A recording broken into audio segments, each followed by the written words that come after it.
నల్గొండ జిల్లా గ్రంథాలయంలో ఆత్మీయ సన్మాన సభకు ముఖ్య అతిథిగా రాష్ట్ర గ్రంథాలయ పరిషత్ చైర్మన్ డాక్టర్ రియాజ్, ఆత్మీయ అతిథిగా డైరెక్టర్ ఏవిఎన్ రాజు పాల్గొన్నారు. సభను ఉద్దేశించి రియాజ్ మాట్లాడుతూ నల్గొండ జిల్లాకు ఉన్న ప్రాముఖ్యతను, ప్రత్యేకతను వివరించారు.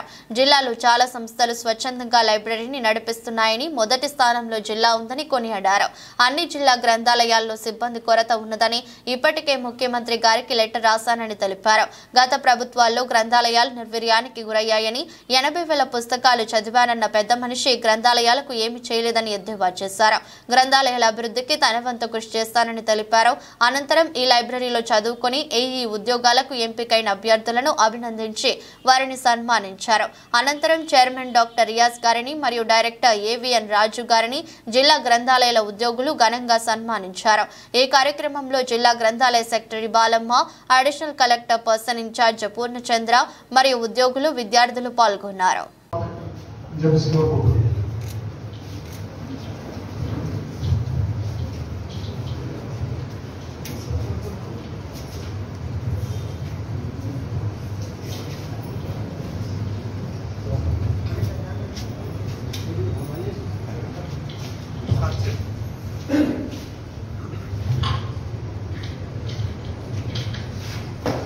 మనందరం ఒకసారి సరస్వతి దేవి శ్లోకాన్ని చదువుకున్నాం. నేను చెప్తుంటాను, అందరూ ఒకసారి. సరస్వతి నమస్తుభ్యం వరదే కామరూపిణి విద్యారంభం కరిష్యామి సిద్ధిర్భవతి మే సదా పద్మపత్ర విశాలాక్షి పద్మకేసర వర్ణని నిత్యం పద్మాలయాం దేవి సామాం పాతు సరస్వతి. Thank you.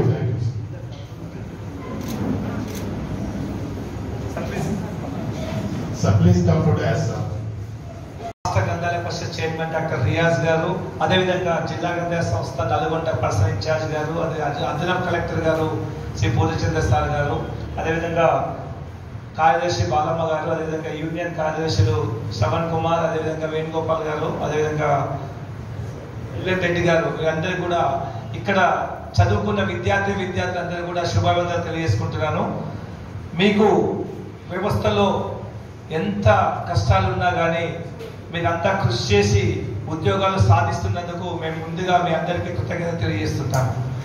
నాకు తెలిసి రాష్ట్ర మొత్తంలో నల్గొండ జిల్లాలోనే అత్యధిక ఉద్యోగాలు సాధించే వాళ్ళు, తర్వాత కరీంనగర్, ఆ తర్వాత మంచిర్యాల నుంచి రికార్డు స్థాయిలో ఉద్యోగాలు పొందిన వాళ్ళందరూ ఉన్నారు. మాకు వచ్చిన రికార్డు బట్టి ఎప్పటి నుంచో నల్గొండ జిల్లా నుంచి ఉస్మానియాలో విద్యాభ్యాసం చేస్తూ వివిధ స్థాయిలో పోలీస్ డిపార్ట్మెంట్, అదేవిధంగా లెక్చరర్స్, లాయర్స్ గా సెటిల్ అయిన జిల్లా ఇది నాకు తెలిసి నల్గొండ జిల్లా కాదు, నల్గొండ జిల్లా విజ్ఞాన ఖని. ఈ ఖని నుండి ఉత్పత్తి అయ్యే విద్యార్థులందరూ కూడా మీరు ఆశించిన స్థాయిలో మా గ్రంథాలను ఉపయోగించుకొని మీరు విద్యార్హతలు పొంది మంచి ఉద్యోగాలు సాధిస్తున్నందుకు మీకు అందరికీ కృతజ్ఞత తెలియజేసుకుంటూ, ఇంకా ఏం చేశారంటే పిల్లలు పాపం కష్టపడి ఈ కాంపిటేటివ్ ఎగ్జామ్స్ ప్రిపేర్ అవుతున్న వాళ్ళు ఈ గ్రూప్ 1, గ్రూప్ 2కు, గ్రూప్ 3కి, ఎస్ఐ, కానిస్టేబుల్, డిఎస్సికి, గురుకుల కోసం ప్రిపేర్ అవుతున్నప్పుడు వాళ్ళు ఓన్గా పుస్తకాలు పట్టుకొచ్చుకుంటున్నారు. పట్టుకొచ్చుకుని వాళ్ళకి కావాల్సింది ఇంట్లో డిస్టర్బెన్స్ ఉంటుంది కాబట్టి కుర్చీలో సపరేట్ కూర్చొని చదువుకుంటారు. వాళ్ళకి అంతే, ఏమీ అడగట్లేదు. అసలు పచ్చగల కావాలని కూడా ఆడలేవు. నేను నిజంగా బాధ కూడా అనిపించింది నాకు. అంటే మనం ఎక్కడి నుంచి ఎక్కడి వరకు వచ్చాము. అంటే లైబ్రరీలో అన్ని రకాల పుస్తకాలు మనం తెప్పించినప్పుడు, మారుతున్న సమాజానికి రీడర్స్ అనుగుణంగా లైబ్రరీలు మారినప్పుడు ఇవి ఇంకా బాగా మనము రీడర్స్ను అట్రాక్ట్ చేసే అవకాశం ఉంటుంది. కాబట్టి త్వరలోనే మేము ఒక సర్వే చేస్తున్నాం. ఈ కాంపిటేటివ్ ఎగ్జామ్స్కి ఏ పుస్తకాలు అయితే సూటబుల్గా ఉంటాయి, అట్లాగే ఏ పత్రికలు అయితే సూటబుల్గా ఉంటాయో అవి మీకు తీసుకొచ్చే ప్రయత్నం చేస్తాను. ఇలా నేను పెద్దగా చేసేది ఇప్పుడు ఉదాహరణకి అంబేద్కర్ యూనివర్సిటీ ఉంది, వాళ్ళ పుస్తకాలు స్టాండర్డ్గా ఉంటాయి.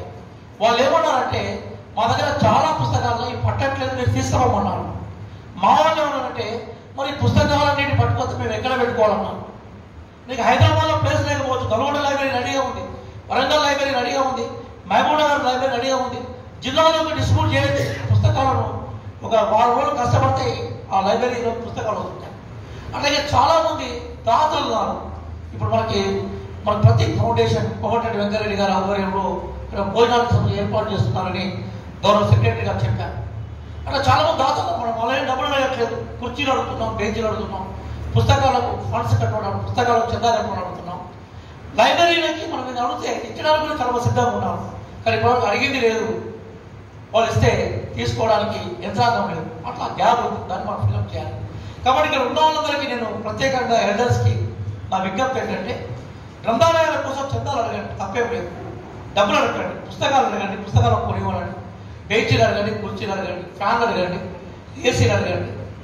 అట్లాగే ఇంతకుముందు మేడం ఒక మంచి విషయం చెప్పారు, నాకు స్ఫురణ కొట్టది ఏంటంటే, ఇక్కడ 12 ఏసీలు మనకి మన ప్రతి ఫౌండేషన్ వాళ్ళు ఇస్తే దాని బిల్లు ₹1,00,000 అని చెప్పేసి.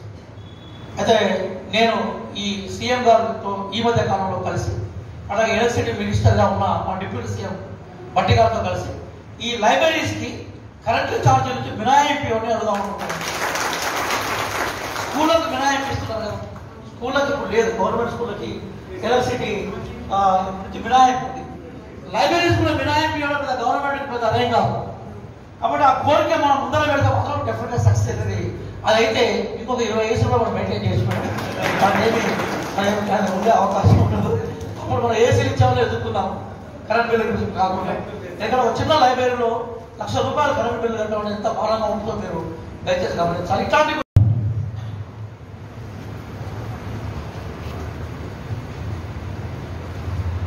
the presiding officer of the function and Nalgonda district library secretary Balama Garu and our distinguished guest IAS officer and a person in charge regarding libraries Purachandra Garu and the higher official of the Department of Public Libraries Raju Garu and union leaders and a Pratik Foundation Gona Reddy Garu and my dear lovable elite students and reader friends.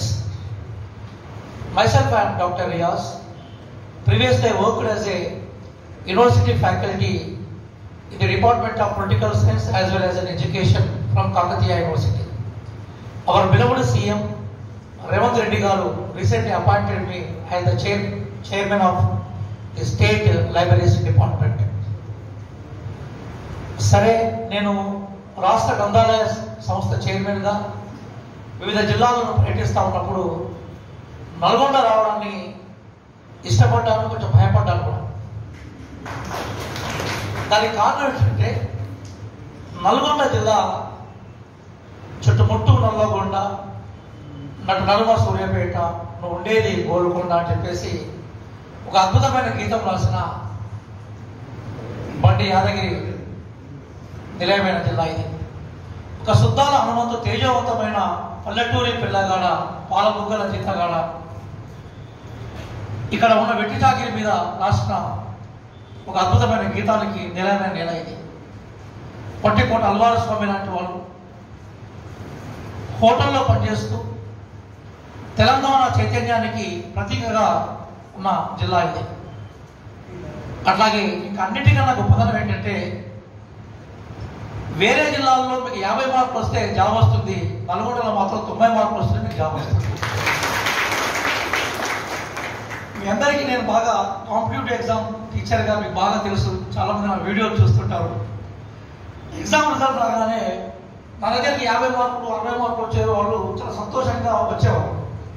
నల్గొండలో మాత్రం కొంచెం బాధగా దీనంగా వచ్చేవాళ్ళు. ఎందుకంటే నీకు 8 మార్కులు వచ్చి నాకు 80 మార్కులు వచ్చాయని చెప్పాము. మరి 80 మార్కులు వస్తే మనకు 50 మార్కులు వచ్చిన వాళ్ళు సంతోషంగా ఉన్నారు. నీకేమిటంటే కాదు సార్, నా నల్గొండ జిల్లా అని చెప్పినాను.